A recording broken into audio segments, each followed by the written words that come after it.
Está conectado. Enem 2020. Olá pessoal, meu nome é Marcos Vinícius e eu sou professor de Química no Colégio Marista São José Barra, aqui no Rio de Janeiro. Hoje eu vou conversar com vocês um pouquinho sobre a química orgânica, onde a estrela é o átomo de carbono. Bom, mas nem sempre foi assim. Os compostos orgânicos são conhecidos desde a antiguidade. Aqui no Brasil, por exemplo, em 1503 já existia um sistema complexo montado em torno da extração do pau-brasil, e toda essa madeira era extraída por causa da brasilina, um composto orgânico natural retirado da casca do pau-brasil.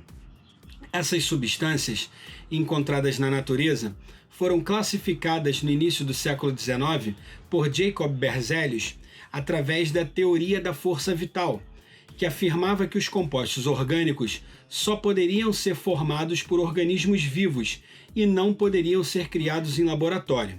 Mas foi um discípulo de Berzelius que acabou com essa teoria. A ureia é um composto orgânico encontrado na urina e no suor, e ela foi sintetizada por Frederick Wöhler a partir da decomposição térmica do cianato de amônio. E foi a partir dessas experiências que começou a verdadeira corrida dos cientistas pela exploração da síntese das moléculas orgânicas, o que colocou o carbono no centro das atenções pela primeira vez. Esse elemento, que no seu isótopo mais estável possui 6 prótons, 6 elétrons e 6 nêutrons, tem sua distribuição eletrônica com 2 elétrons na primeira camada e 4 elétrons na sua camada de valência. E é isso que fornece uma das principais características do átomo de carbono, ou seja, a tetravalência, a sua capacidade de formar 4 ligações covalentes simples. Outra característica do átomo de carbono é a capacidade de formar cadeias grandes e complexas. É por essa característica que atualmente são conhecidos milhões de compostos orgânicos com os mais variados átomos e as mais variadas formas. A prova do Enem tem trazido um peso significativo para a química orgânica. Entre 2009 e 2019, cerca de 22% das questões de química eram diretamente do conteúdo de química orgânica, sem contar as questões que utilizavam os compostos orgânicos para falar de separação de mistura, termoquímica, ligações químicas e outros variados temas. Uma das questões que eu separei para falar com vocês tem sua resolução baseada nas funções orgânicas e nas suas nomenclaturas. A função orgânica é um tema que aparece praticamente todos os anos. Nessa questão, por exemplo, a resposta final é a nomenclatura dos compostos formados em um processo de ozonólise. Mas como é costume nas provas do Enem, as reações orgânicas elas vêm sempre acompanhadas de uma reação modelo. Nessa reação, a molécula que sofre a ozonólise é quebrada na insaturação, ocorrendo a formação de 2 novos compostos. Na molécula que a gente deve realizar a ozonólise, as ligações π do anel benzênico não serão quebradas, devido à estabilidade do anel garantida pela ressonância que ocorre entre as insaturações conjugadas no anel benzênico. Isso quer dizer que a ligação dupla que vai ser rompida está entre a posição 1 e 2 da cadeia principal. Com isso, um dos produtos criados terá uma carbonila formada no carbono ligado ao anel benzênico.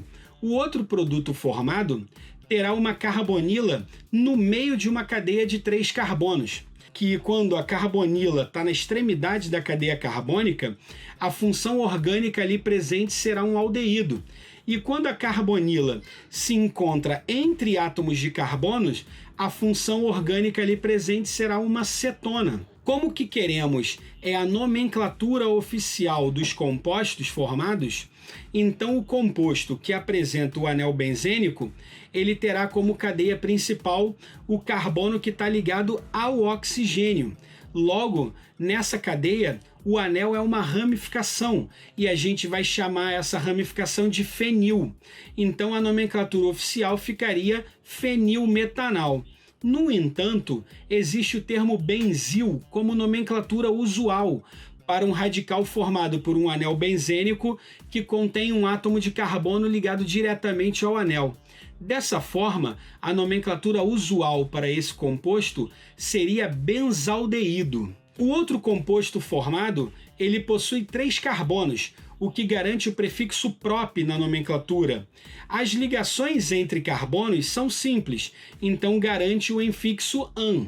E a função, como é uma cetona, garante um sufixo -ona para essa nomenclatura, criando então a nomenclatura oficial propanona.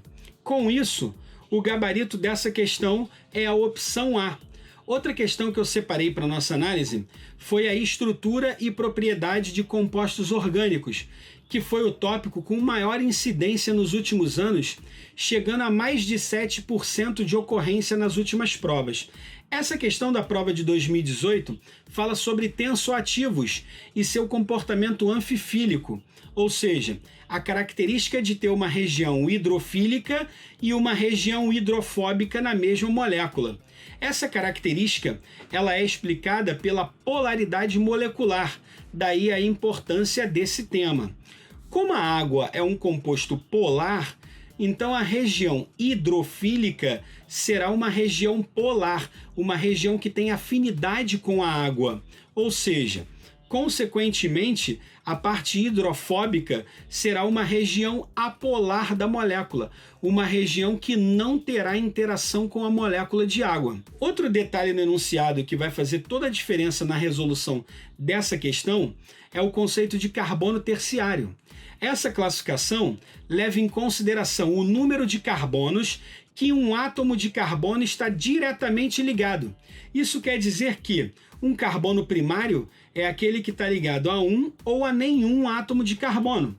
Consequentemente, o carbono terciário é aquele que está ligado a 3 outros átomos de carbono, e é isso que a questão quer da gente. Nesse caso, teríamos 2 opções que aparecem com diversos carbonos terciários. São as opções B e E, que apresentam estruturas ramificadas. Mas o que vai definir esse gabarito será o conceito de tensoativo aniônico mencionado no enunciado. A opção E, ao se dissociar, formaria o íon cloreto de carga negativa e um íon orgânico de carga positiva. E por isso a opção E ela está incorreta, porque ela seria considerada um tensoativo catiônico. Um tensoativo aniônico, que é o que a questão quer, é aquele que se dissocia criando um íon orgânico carregado negativamente, o que é o caso da opção B, onde a resposta é a resposta correta para essa questão. Bom, gente, eu espero que vocês façam uma excelente prova e arrebentem nas questões de química orgânica. Até mais!